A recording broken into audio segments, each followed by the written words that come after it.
Hello, YouTube viewers. Welcome to episode 1 of your Zombie Apocalypse Survival Guide. Today, in episode 1, we're going to be doing the Zombie Apocalypse Survival Kit. And, as a bonus, since this is the first episode, we're going to probably do this one time.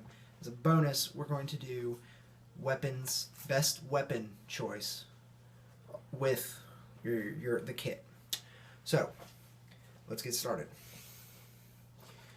For the best zombie apocalypse, a lot of people say, gun. Go with a gun, a shotgun, an assault rifle. Wrong. Because let's go off of a lot of, here's an example. A lot of people, when they watch a new zombie apocalypse movie, they always say, that wouldn't happen because it's based off of a previous movie they've seen.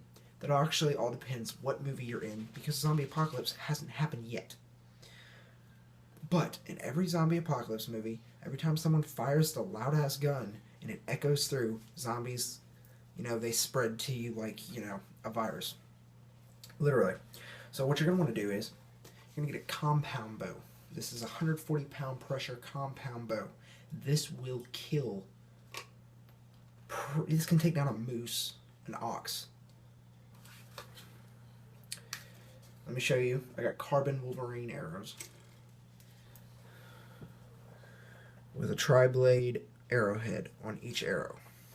These will get the job done. Aim for the head. Okay? The reason I say use a bow is because they're silent. They're easy to reload. Plus, you can recollect the ammo. Also, with a bullet, if you drop it and it lands in a fire, like say you're sitting there at night, you got your fire going. If you're in the woods and you don't got a safe house yet, if you drop an arrow, or not an arrow, a bullet in the fire, it's going to explode. That's just what's going to happen.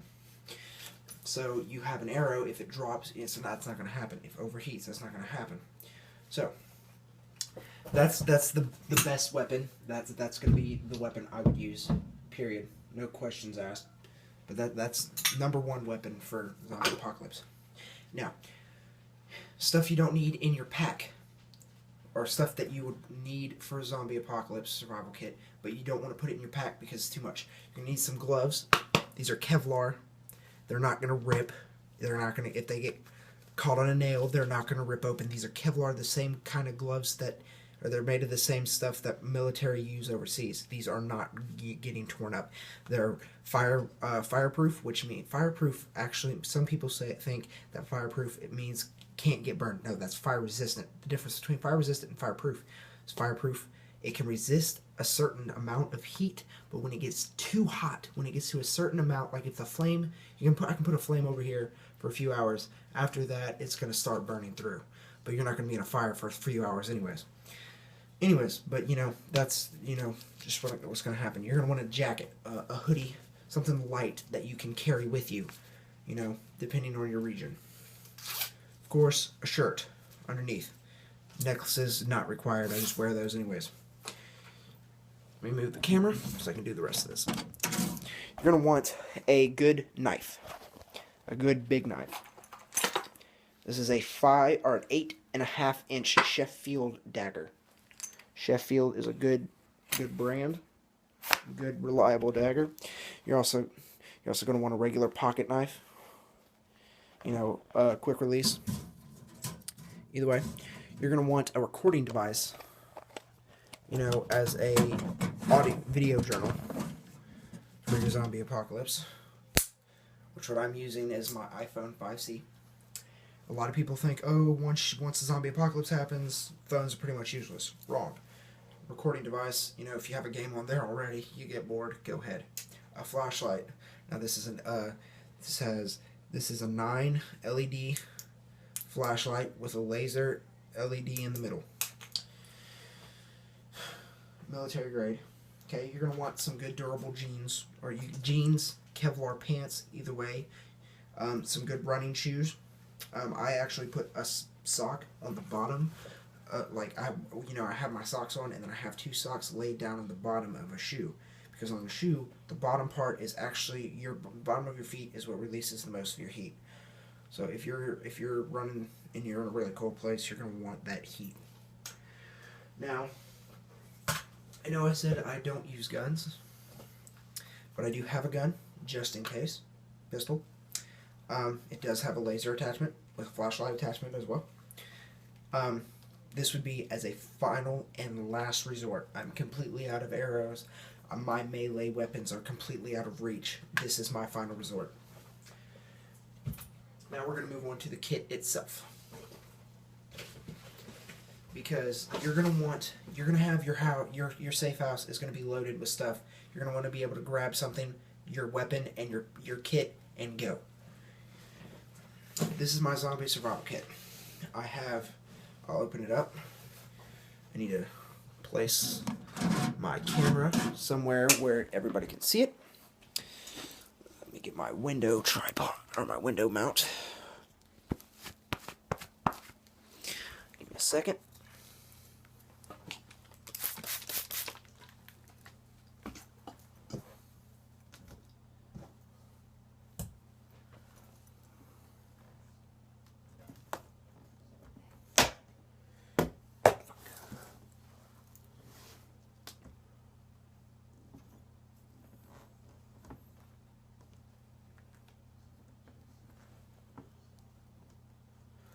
Screw it, I'm just going to put it right here. Okay, yes, I know my room is a mess, but you're going to have to deal with it.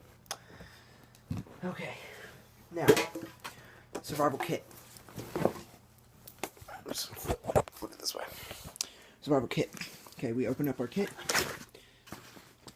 Now this is a Kevlar backpack. This is the same kind of backpacks that the Marines use, because it's actually a Marine backpack. I have my two melee weapons. These are machetes. Honestly, personally, these are machetes. My favorite melee weapon would be a katana. It's the strongest sword. It's the most durable sword. An extra quiver with 2 extra arrows, and a fire retardant or fire resistant military grade camouflage little emergency blanket in there. Of course, toilet paper when duty calls. A bottle of water. Now, you're going to laugh, but a onesie, they're actually really warm. You can put them under your clothing if it's really cold. Now, this you're going to want to have most, okay? Your journal. Now, it's not to write daily events, what's going on, because that's what your camcorder's for. Your journal would be like, escape routes for your safe house in case they do get in. Stuff like that, important stuff. Okay, and we're going to go into the front pocket. We have these dryer sheets. These are not going to be used for dryer sheets. I'll go more into detail on that later. Some kind of optical device. These are actually binocular glasses.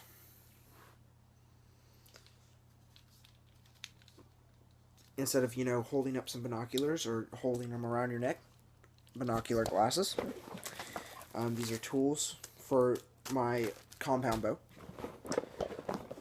A screwdriver. Now, a screwdriver, can be used to screw something, or it can be used as a weapon. Anything can be used as a weapon, period.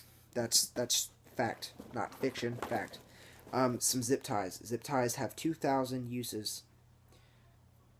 I looked it up. They have 2,000 uses.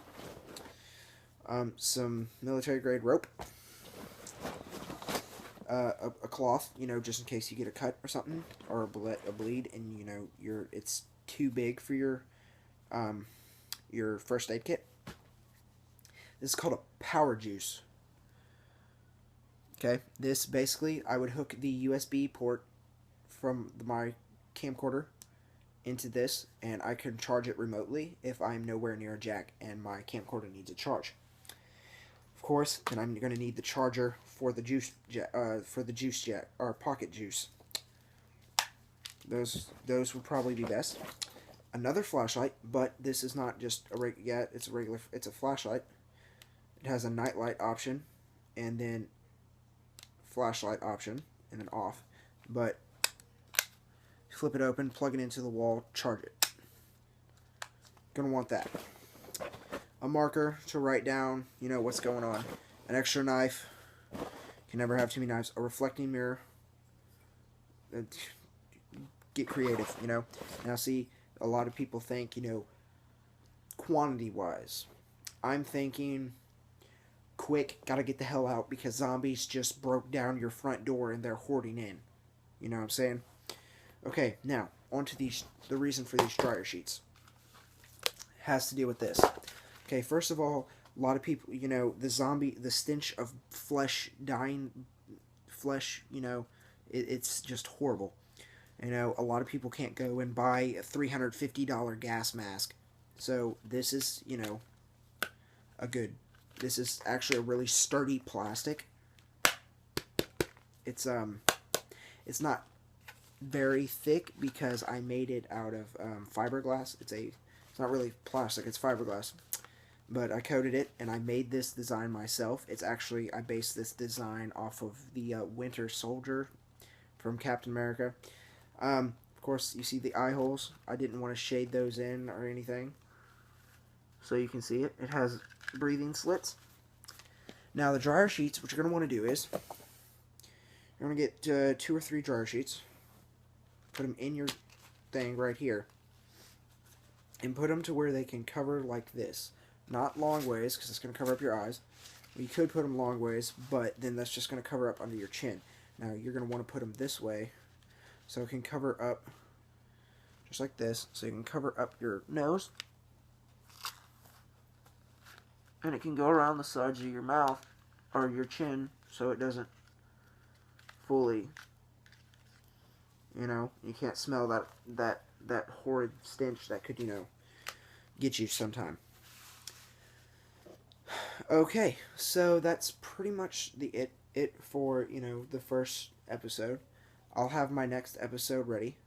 You know what? Actually, I'm going to want to put these out as soon as possible. A lot of people do their episodes as, you know, once every week. I'm going to put this out, you know, as soon as possible. I mean, if you really want to see this, you're going to want to put in, you know,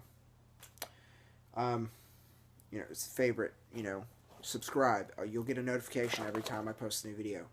So, I'm going to be putting these up as soon as possible. I'm probably going to go make another video and post it, you know, tomorrow, just to give it a day's notice.